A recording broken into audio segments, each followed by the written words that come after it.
I've listened to everybody. On TV and radio. I've read the papers and magazines. I've tried, but I'm still confused. Who's right? What's right? What should I believe? What are the facts? How can I tell? The Dow Jones Industrial Average lost more than 777 The Dow suffers the largest one-day drop in history. $1 trillion wiped out. How did this happen and what happens next? It will take them so long to make back what has happened to them. Not a month, not a week, but one day later, the end of the world appeared to be premature. The Dow rebounded, closing up 485, erasing much of Monday's historic drop. Huge rally on Wall The Street. biggest rally in 6 years. Experts tell us a big rally in the stock market today. Does anyone really believe any of these people? You just can't take information. You got to process the information, and you got to think that most information, like most opinion, is suspect. The media tells us exactly what we want to hear. We want an explanation, so they give us one. They tell us that this is why the markets are going up. This is why the markets are going down. They've got a story for everything, every day. The news media, I think it's important to know that, as a person who watches the market on an hourly basis and then sees this report at the end of the day and you just shake your head and you're like, they don't know what happened. They've got no clue. You could ask the guy on the street corner, with a can there, ask him, and he's got as much idea as the rest of us. I mean, even a guy, that trades, some of the best traders in the world, they don't have a clue. Financial information is a lot like the law in that it's almost designed to be intimidating. If you look at the way that financial information is presented, it's like it's presented with a wall of exclusivity. 44 times forward multiple on earnings. And the fourth quarter non-GAAP number, the estimate that they're giving is 12 to 14. Every day, you don't have a list of 20 new great stocks to buy. I mean, a big part of trading, I think, is sitting in your hands and doing nothing. But you can't fill up an hour's worth of airtime on CNBC doing that. You have to. The TV is like, in the financial media, to a large extent, is like a pitcher that constantly needs to be filled up with new ideas, new stock tips. Almost all of us have cell phones. The internet can be fed right to our phones, and it's the access that we have to the information is so much more consistent, and there's so much more of it that when we see something, we want to react to it immediately. These are Fortune 500 media companies, and their objective is to sell advertising and make money for their shareholders. Why are they so trusted by so many? It's all about unique content, and they just want to attach a little ad because ad revenue is so beautiful to all these people. Everyone wants to be CNBC. You see, they have $500 million in revenue, $250 million in profits.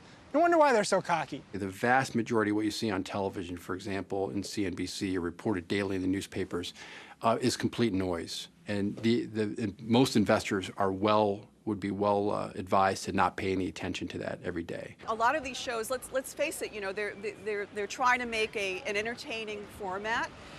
They're trying to, it's like watching the circus. It's like watching vaudeville. It's financial vaudeville. If you watch that stuff, it's for entertainment. That's not how you're going to learn about making money in the market. I mean, getting your investment advice from the government or from TV, you're bound to go bankrupt. If you want to get rich in real estate, there is no better way than to buy. Oh, wow, 10% a month, is that possible? Well, it's not only possible, it's probable. I mean, that's patently nonsense, isn't it? And watching a certain TV show to get rich is also patently nonsense. But there's this certain irrational side of us that wants to believe it will be so. And I think that's part of the lure of these TV shows. Won't you step into my office, please? Let me give you a hot tip from the Strictly Confidential. Small investment, big profit. A surefire moneymaker. If you bring a pick, it doesn't matter if it does well or not, as long as no one writes about it, okay? Just give me some unique content. Give me anything. I mean, internet video, I started doing clips for MSN Money. I mean, they're like, just do anything. You could wrestle a squirrel. It doesn't matter. Here to tell us why is Barry Ritholtz, Chief Investment Officer at Ritholtz Capital Partners. Barry, welcome back. It's good to see you again. Thanks for having me, Sue. The reason I'm back on TV is not because my call was so great last time. Some are good, some are bad. The reason is I don't drool or curse on the air, and that's pretty much the requirement. If you don't do either of those things, they'll pretty much have you back on the air. Maria Bartiromo is the lead person on CNBC. If the Today Show needs someone to come in and talk about money and markets, she's there. If anything happens, she's on TV. She's everywhere. You have one saved voice message. First saved voice message. Hi, Michael. This is Maria Bartiromo calling. How are you? Sorry I missed your call. I do apologize for having to cancel today. It's just that when I read through the details of the shoot, it just occurred to me that this is something different. I probably should not have said yes without having this stuff go through my PR people. I'm sorry about that, but given what's gone on and all the criticism of analysts and the .com boom and bust, I can't. I don't really want to do this open-ended without really knowing more details. Well, it's the upside for her. I mean, it's ultimately a film. It's asking some serious questions about what she does for a living, about what's made her famous. Buy, buy, buy! Buy, buy, buy! I'm a televangelist for money. I'm a PTL guy. Tonight's show is all about teaching you to invest like a pro.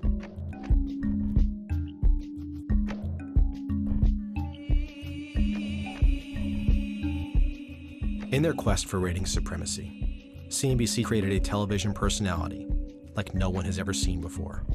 A high-octane stock picker who offers financial tips every night. Jim Cramer's astonishing popularity is based on one idea. If you watch his show, you'll get rich. Cramer's show is vivid, immediate, sensory, full of sound and movement. We're designed to respond to that. We can't help but respond to that. Big Penn State booyah to you. I'm liking that kind of booyah. I have an average age of 28 in my audience. I've got people who are beginning and they're mystified.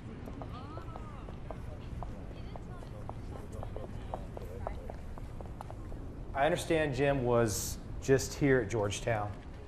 So who went? Just two of you. So the rest of you didn't believe that you could watch TV and get rich? It's all sort of based on, two basic human, emotions like fear and greed. So I think Cramer just sort of plays that up, and a lot of the financial media has been playing that up in order to, give their advice to the public, but, not necessarily whether it's a good investment or not. When he came here on campus, he told us during his lightning round, we're not allowed to give him stocks below a certain market cap because so many people go and buy the stocks that he mentions, the stock price shoots up the next day. I've got the cure. Kramer makes you feel you can make lots of money if you listen to him. You can do it. If you listen to me, you're going to be rich. But people don't seem to mind because they get to feel this sense of here's somebody who's active and they're doing stuff and they know what they're doing and they're saying these things with a great deal of authority. My God, they've got to be right.